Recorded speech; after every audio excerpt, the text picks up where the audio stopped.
the Pacific time. We are going to have the Public Sector Change Practitioners webinar for today, the November 13th.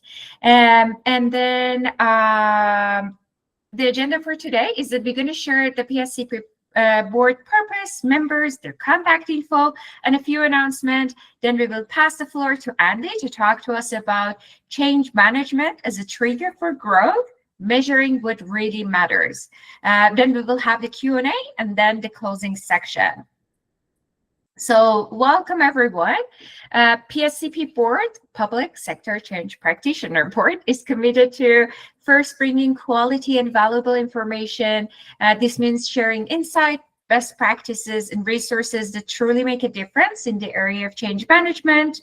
We want us to connect, exchange ideas, and learn from each other's experiences.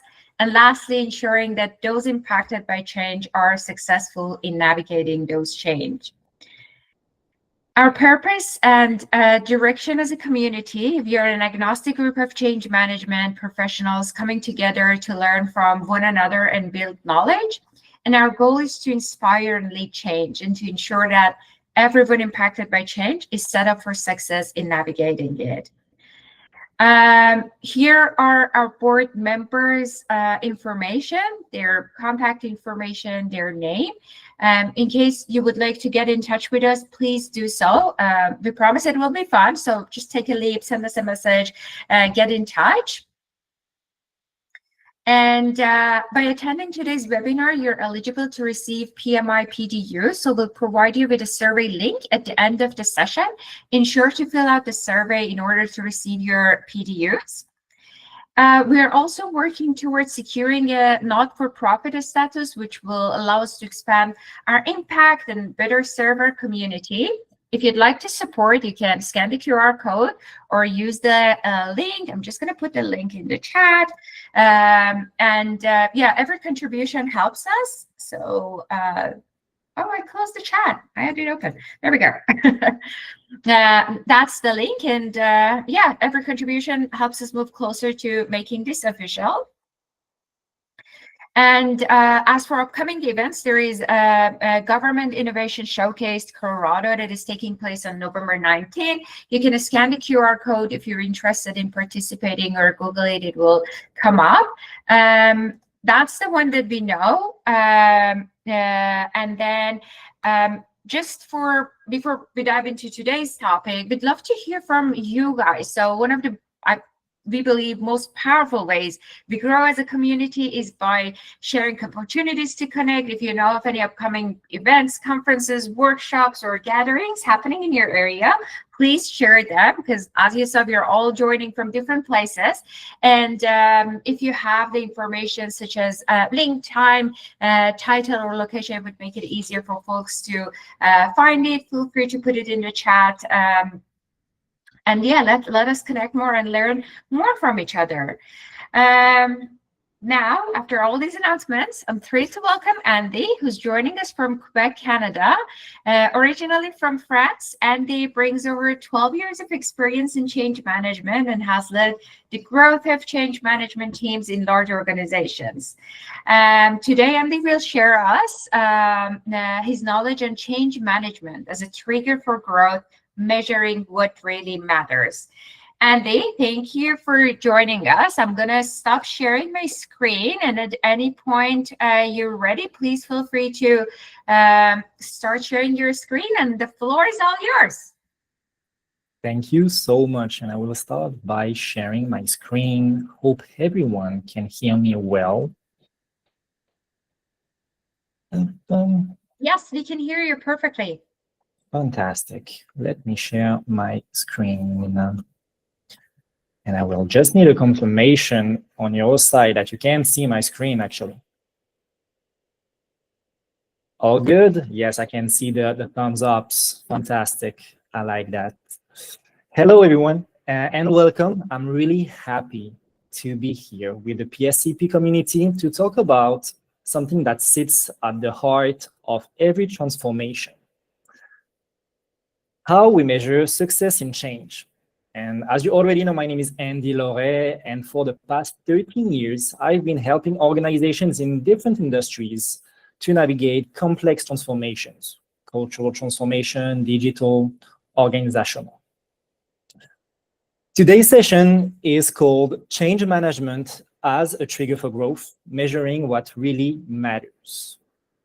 We will explore together how to move from tracking actions to proving outcomes, and how measurement can become a real growth lever, not just a reporting exercise. And I will just take this opportunity because I'm lacking energy and battery. So let me just load this. Sorry, everyone.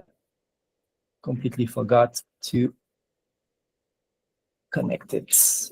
All right, I should be okay now. All right, sounds good. All right, let's move on. Here is what we will cover today. Why we need to rethink how we measure change. What really matters in measuring change, the change balance scorecard. So this is a framework that I have adapted to the purpose of measuring change effectively. Examples in action. So I will share to you some examples, and finally, a few key takeaways, and sometimes for you and for your questions. Of course, it will be interactive. We will use a tool that calls Mentimentor today also that will make this session interactive. So you will have the opportunity to share your thoughts live and also your question, of course. Okay. Let's move on. So as mentioned, let's make this session interactive, right? So Massa has shared a link in the chat. So you can click on the chat, or if you prefer using your cell phone, please, you have the flash code on the screen. You just have to flash code the flash code on the screen, and you will access the activity. Okay. I will just give you 10-15 seconds, and we will all along the session have few short questions that will pop up. And it will be anonymous, of course, and it will help us see how this topic shows up in your organization. Okay. All right. I can see people are connecting. That's a good thing. And actually, the first question that pop up on your screen, so you should have a white screen with a field to answer this question. In one word, how does your organization measure success in change? And when you will answer the question, we will have the words appearing in a cloud directly. So what I can see is adoption, of course. I'm seeing a lot of engagement as well, live. As many people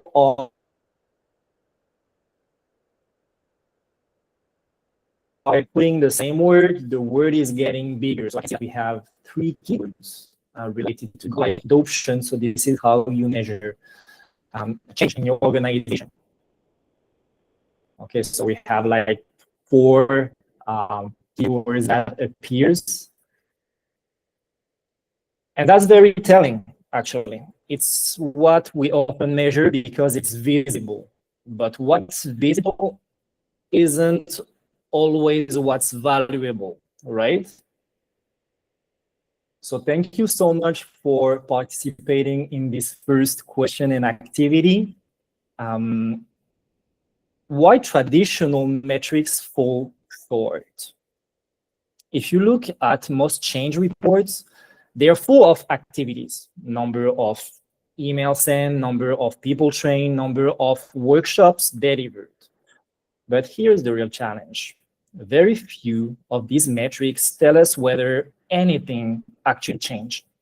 We end up with dashboard that looks impressive on the paper, but don't really reflect any real organizational benefit, right? And this is why we need to shift our conversation as change practitioners from proving that we did something to proving that what we did made a difference. One reason we struggle, and this is my own conviction, okay, we struggle to measure change is that we mixed up sometimes metrics, KPIs, OKR, okay?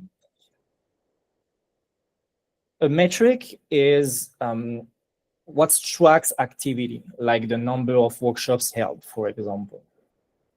A KPI measures performance. For instance, delivering 120 workshops this year, okay? OKR, what is an OKR? OKR tells a story of change connected to business value. For example, if we have as an objective, managers lead through coaching, not control. And the key result attached, tied to the objective is with coaching training by Q3. Okay.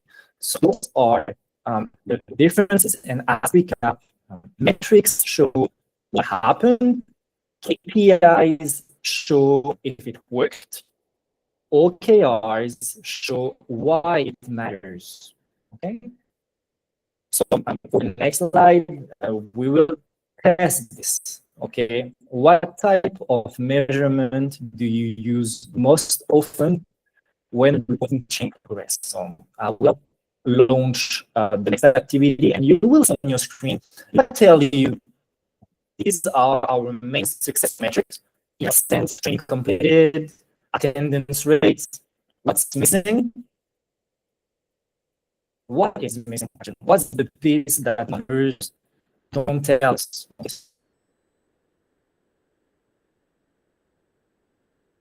I'm looking at what is missing if, oh, and I'm starting the Menti as well. There you go. And you should have access to the activity right now. Correct me if I'm wrong. And apparently, yes, we do have access. Tracy saying that I sounds breaking up a bit. Yeah, that's what I wanted to share. You're breaking up, so we can't really hear you properly. I don't know, maybe if turning off your video would help, just with the bandwidth. Maybe try that and see if that works. I thought it's only me. I think everyone thought that, you know how we are like, it's only me. But yeah. So maybe I would cut my camera to make sure to optimize the bandwidth. So this is better. This is better. Fantastic. So I launched the activity. So what I can see on the screen is, yes, we miss outcomes, feedback mechanisms for sure. What were compared to goal exactly, satisfaction. Actually, what we have on the top of the screen, email sent, training completed, attendance rate, these are activity metrics, right? They show effort, not impact. They don't tell us whether anyone changed a behavior, whether people feel capable, or whether the organization saw any benefits. This is the gap we need to close, right? And it's exactly the balance. That's exactly what's the balance scorecard that I will show you after help us to address. So yes, you got it right. So thank you so much for your response here. Let's move forward. From adoption to value. For years, change team have relied heavily on adoption metrics, right? Attendance, training completion, participation rates, as we said, but these metrics tell us something, but they only tell us that people show up, right?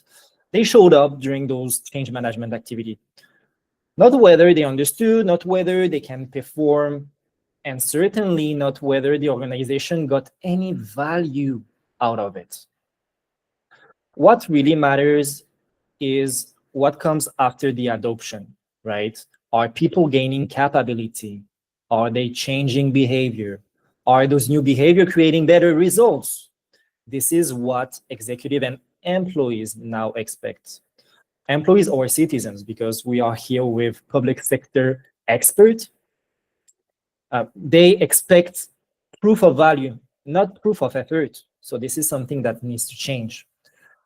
Change succeeds not when everyone completes training, but when people's behavior actually drives outcomes. Faster service delivery, for example, cost reduction. What other example I have? Better collaboration, improve user citizen experience. And this is exactly the shift we are making today from tracking activity to proving outcome and value. I'm just going to stop here potentially to see if we have question in the chat. Masa? We don't have any question in the chat. Not now. Okay. Thank you. Is the sound better right now?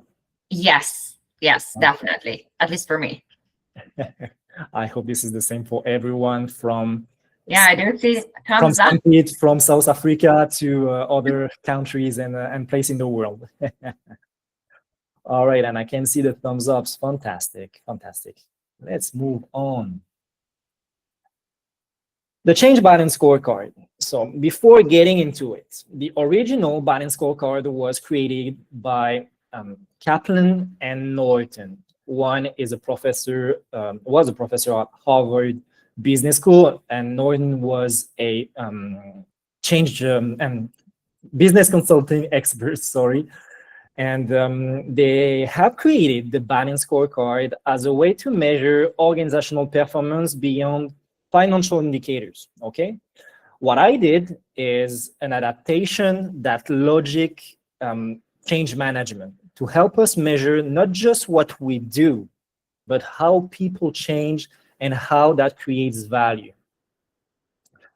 So this is the change balance scorecard. So the frameworks contains different quadrants. The quadrant 1 is engagement and adoption. And here, this quadrant tells us who's on board. Are people involved and adopt the change? So we're going to have here different metrics behind it related to engagement and adoption. The second quadrant is clarity and capability. This one tells us if people are ready, if people are aware, if people are equipped to embrace the change. Of course, it includes some key notion of the what's in it for me. So it's really important. So this is where you have the clarity and capability. This is where you have everything related to the readiness of people to the change. The number 3 is behavior, resistance, and sustainability. So here you're gonna have different metrics related to if the change, the behaviors are sticking, okay? Are they sticking on the long terms? Are new habits and ways of working taking root? So this is where you will measure it. And finally, we have organizational impact. Is the change improving outcomes or values? So here you will define specific metrics related to the organization benefits, okay? In a recap, what we do with this change balance scorecard, together we move from people metrics to performance metrics to value and benefits metrics throughout those 4 quadrants, okay? Is there any questions, comment on that before we move to practical examples and a mini business case? There's no question, but there is another comment indicating exactly your point about adoption from Tracy. With the lack of maturity, the companies think that once the project is live, then as a change manager, I've been told that my tenure is over, and I tell them it's only begun now. We track adoption. So yeah, thank you, Tracy. I love this comment because yes, unfortunately, we reduce change management as a project, right? And change management starts at the go live. Exactly. That's a great comment. Thank you, Tracy, for that. Is there any other comments or potential question, Nasa, before we move forward? Well, I see Patricia raised her hand. Patricia, go ahead. Hi, Yeah, Patricia. I just have a comment, just because we're in the government sector, that number 4, a lot of times we're not improving outcomes. We're just changing from one system to the other and hoping we don't lose outcomes. We don't lose our processes when we're going through a change. So just wanted to make that comment. Sometimes it's not improving. It's just we don't want to regress from what we had with the previous version of the technology that we're changing to, or whatever the change may be. Of course, there is, and thank you so much, Patricia, for this comment and the context about public sector. Of course, it depends on the context, definitely. But what I want to share today, the key message is, let's move from just proving that we do change management, but let's prove also that we provide value and benefits to it, to a whole organization, depending on the industry and sector, of course. Okay? But thank you so much for that. Let's move forward if we do not have any other comments or questions. Applying the change balance scorecard. Let's make it real. Imagine a public agency implementing SAP Concur. So for those who are not aware of it, it is a system to manage travel requests, okay? So a modernization project aimed at making the process simpler, let's say faster and more transparent, while encouraging employees to book in advance to reduce costs during fiscal restraints. And I can imagine that some of you around the table are really familiar with this context, right? And the project encouraged earlier booking in order to reduce costs during fiscal restraint. Before the change, you can imagine that we have some manual forms, manual process, long approval chains. The visibility is not at the top in terms of expenses. Employees are frustrated because their requests are not validated on time. They are losing money. Managers drawing into paperwork. We all have been, in that kind of situation, and we are all managing that kind of situation. Let's apply the change balance scorecard to this mini case. So here is how the change balance scorecard helps us track what truly matters in that context. You remember, for engagement and adoption, our people are actually using the new system. First, I would suggest that we look at if the employees submit their travel request through SAP Concur, the new system, instead of emailing PDF. That could be, first metric that we can monitor here. Our manager approving online. So early usage is really important, but it doesn't tell us if the change is successful, right? It just tells us, okay, people have entered the new process. That's it, okay? Clarity and capability. So here, if you remember, we want to know if people feel ready and equipped for the change, right? So we check the clarity and the capability. And what I would suggest here, do employees know how to use SAP Concur confidently? So train competency towards the new system. Are travel coordinator able to resolve issues without support tickets, right? The efficiency in terms of usage is also important here to track. Capabilities where adoption becomes real performance, right? Without it, the system becomes, let's say, a burden, not an improvement, right? For the third one, behavior, sustainability, resistance. For the reminder, we measure here our new habits forming, especially early booking. So here I would suggest metrics around our employees submitting travel requests well in advance, as recommended in terms of change of behavior. Are we seeing fewer last-minute bookings? This is also something that you can track. Are people following new policy consistently? Because I believe, and this is my conviction, when behaviors shift, the system isn't just used, right? It's used properly in a way that supports organizational goals. And speaking of that, for the organizational impact quadrant, are we seeing measurable savings and efficiency? So finally, for this quadrant, the part leadership cares about, right? This quadrant. So are we seeing reduced travel costs because employees book earlier? This is definitely something that we need to track here. Is processing time down by 10%, 20%, 30%? This is also something that you can track, right? Do audits show fewer errors? Is budget variance improving? You remember we want to change the behavior. So do we have a benefit on that for the organization?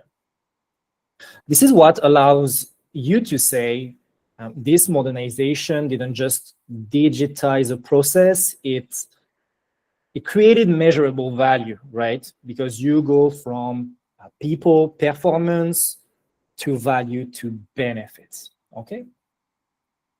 Is there any questions, comments related to the application of the model? No question in the chat, but folks, feel free to unmute yourself, raise your hand, or even if you cannot find the raise hand function, just shout out what your thoughts are.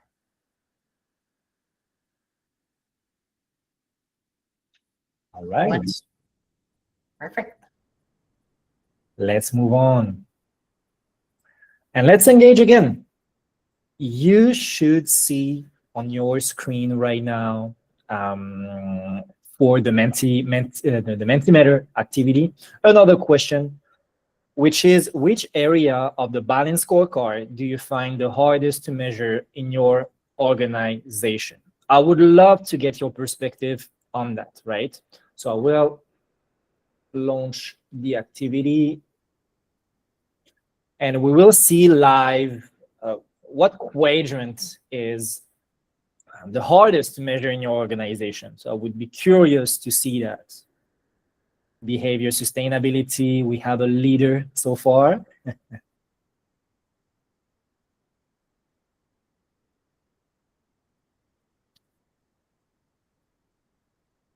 So behavior are the leader for the moment. Yes, obviously this is always the most difficult one to follow, to track, to see if there is a real change into it. The Menti link, Lizzie, is in the chat, so don't hesitate to come back on the chat. Maybe Masa, if we can share the link again in the chat. Oh, thank you so much, Twivi. I hope I'm saying your name correctly, but thank you so much. And thank you, Masa. I can see popping up all the messages, so thank you so much. And yes, obviously the behavior sustainability is one of the most difficult ones to measure. Organizational impact as well.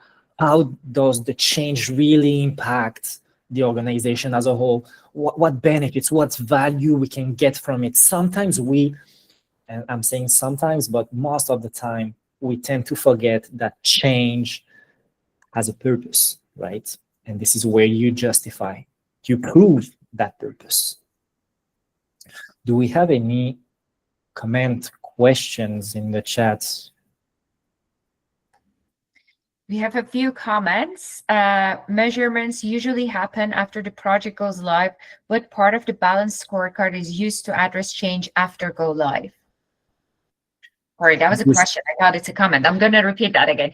So measurement usually happen after the project goes live. What part of the balance scorecard is used to address change after go live? Mm-hmm. Here you have the behavior and sustainability. Of course, this is something that you want to track after go live. Have we sustain, anchor the right behavior after going live? Okay. Organizational impact, obviously.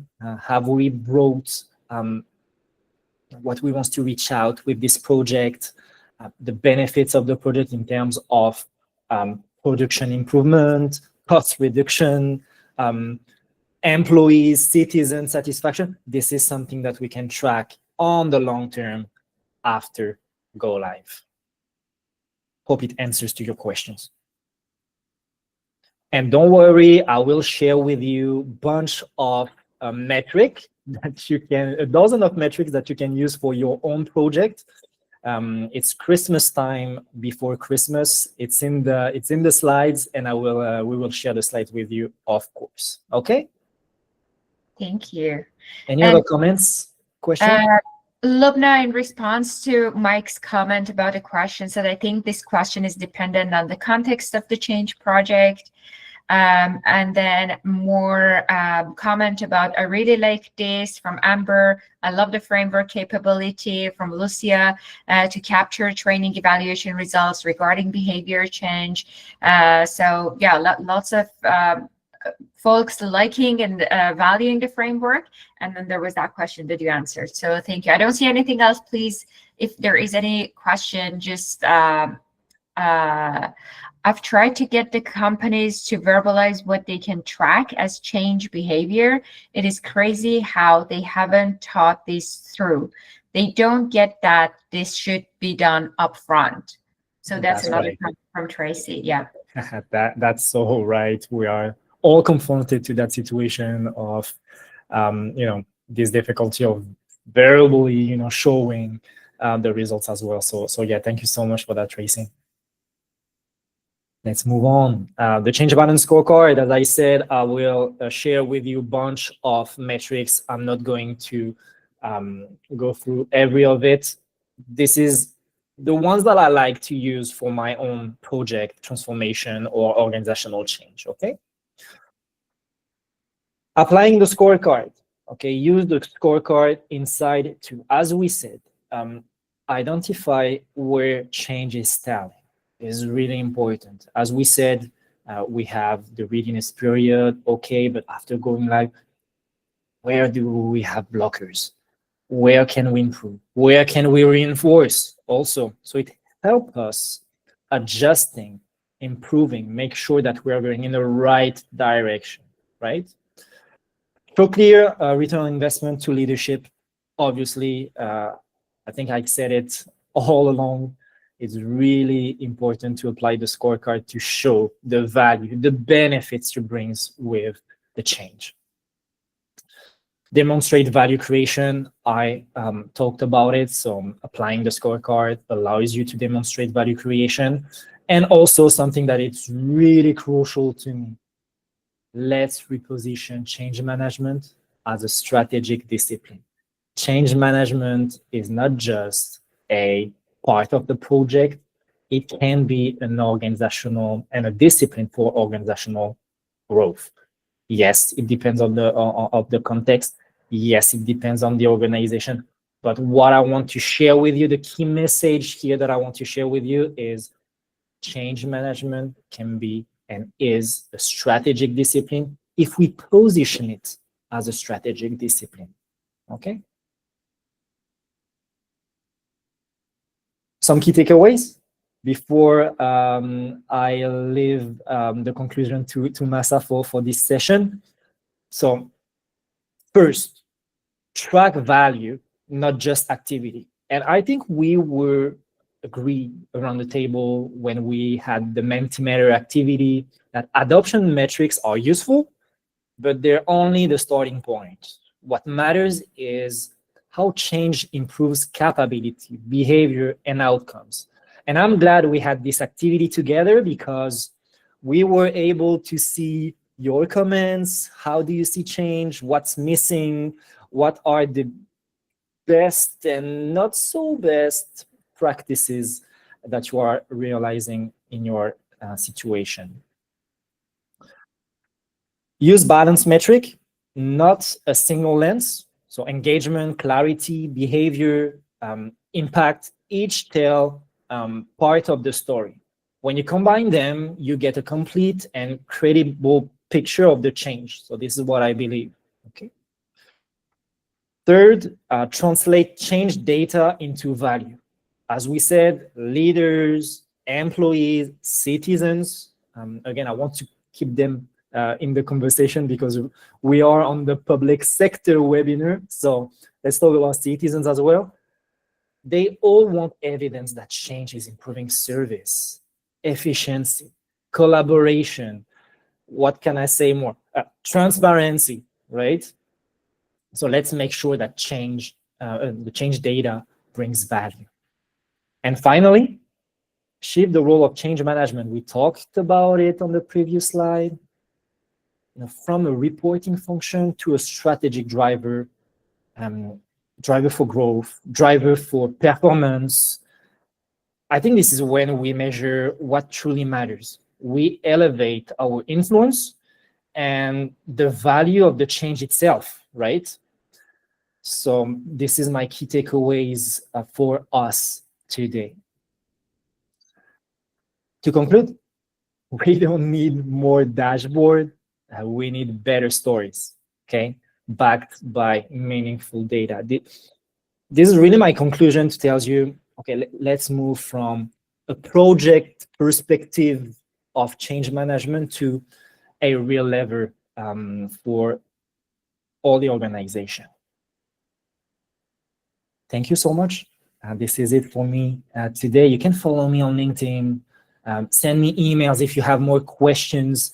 I'll be glad to be connected to all of you. It's been a pleasure to be here. Thank you so much to the Public Sector Board. Thank you, Massa, for having me today. Is there any other questions, comment before I leave the session?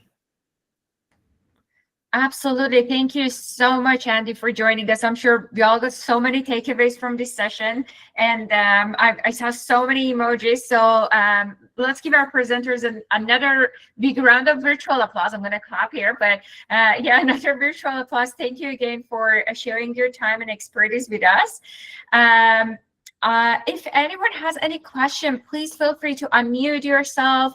Oh, I can see, Nasser, you do have your hand raised, so I'm just going to pass it on to you.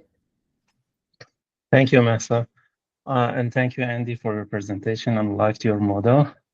If you want to draw inspiration from the balance scorecard, the original framework, the sequence of layers or elements is also important. And as we start in change management with the individual layer, that we want to increase awareness among individuals, and then collecting the individual awareness, make a change in the organizational level. It's just, I have a suggestion, maybe. It might be better to consider capability as the layer one, maybe. You consider the engagement and adoption for the element one and the capability as the element two.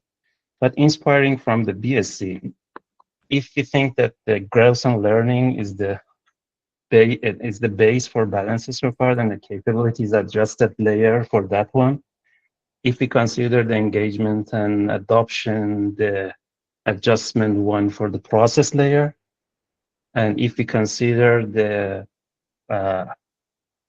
adoption from impacted groups as the layer 3 and the outcome, organizational outcome, as the top layer, as the financial layer in BSc, but from the perspective of change management as the outcome, just inspiring from the original framework, just is a suggestion. Maybe the capability, it can be the layer 1 as the basis, individual awareness, and the capability of individuals can be counted as the basis for the change. It's just a suggestion.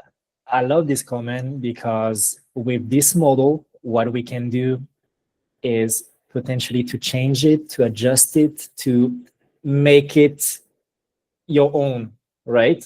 So yes, Nasser, be my guest, change it, adjust it, add another quadrant. At the end of the day, let's prove value.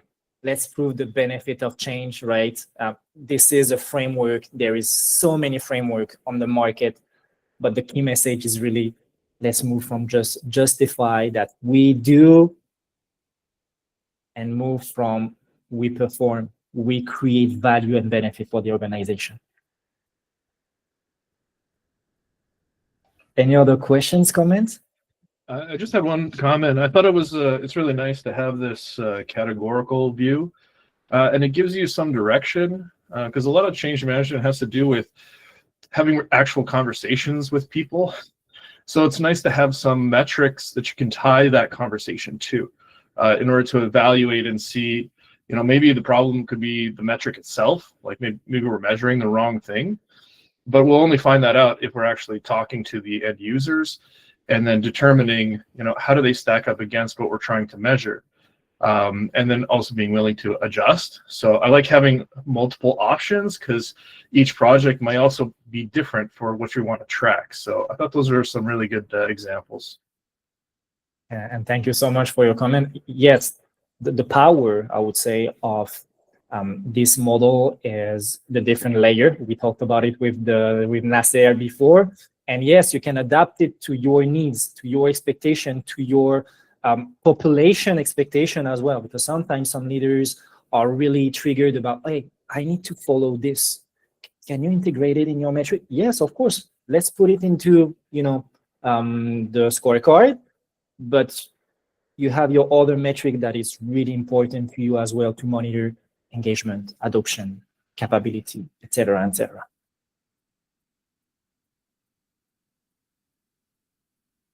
Any other questions, comments? And I love your question. Thank you. So I want to stay here. I will come back, you know, for all the sessions. We would love to have you for more sessions. I don't see any more question in the chat. There are a few comments about I like the scorecard because you can have your activities flagged against each of the quadrants. So to your point, that was from Tiffany. Thank you. And Carl thanking for a very good presentation. Tracy is following you on LinkedIn, and not just one framework. So tired of AdCard, ProSci, and there is such richness that can be offered, but it seems like conveyor belt ProSci seems to be the magic one.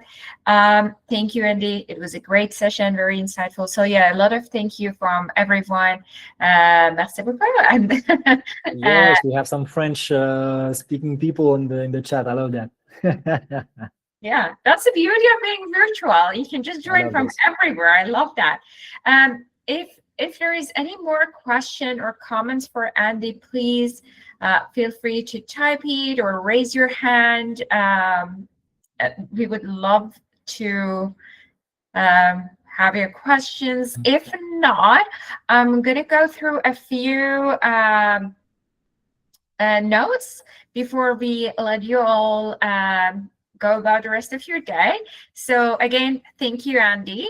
And with that saying, we would like to gather inputs to share, to shape our upcoming presentations. So we encourage everyone to participate.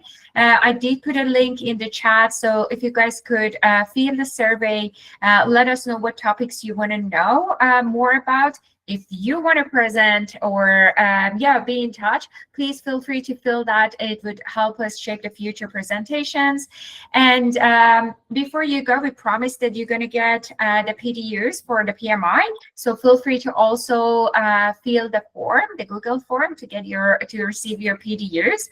And stay in touch. We are on through the PSCP website, Blue Sky social media, PSCP LinkedIn group, and the presentation and also the recording of today's webinar will be posted on our website, the PSCP website, and also it will be available on YouTube as well. So just put the links here in case you guys want to follow us there. We would love to be in touch. And until next time, which will be our final webinar of the year. So in December, we'll see you with Ramya Kumar. She will be joining us to talk about a human-centered approach to technology AI-driven change insight from a mixed methods study. I absolutely recommend and encourage you all to attend that one. Share it with your other friends. It's a free webinar. We are all coming together, sharing our knowledge, learning from each other, and that would be a very nice way to end your year. I promise it would be as valuable as this session that Andy had. And yeah, until next time, take care of yourself. And thank you for participating, everyone. Make sure to stay in touch. Enjoy the rest of your day. Thank you, Andy.